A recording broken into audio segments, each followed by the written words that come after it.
नमस्कार न्यूज ओडिशा को आपको स्वागत।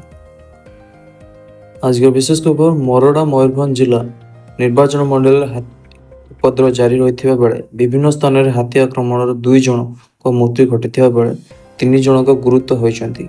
मोरडा ब्लॉक तथा राजगोविंदपुर रेंज अधीन पुलीडी ग्राम में हाथी आक्रमण जनक मृत्यु घटी। से हेले ग्रामर साक्र हेम्रम 58 वर्षीय। मिलुଥିବା सूचना मुताबिक मंगलवार भोर से घर बाहर झाड़ू मारुଥିବା बेले एक दंताहाती आक्रमण करथिबा फल घटनास्थल सांक्रमिक मृत्यु घटी। खबर पाई घटनास्थल वन विभाग कर्मचारी चित्रडा फांडी अधिकारी निरंजन सोरेन पहुंची स्थिति अनुधान करथिले सहित तदंत जारी रखिछन्ति।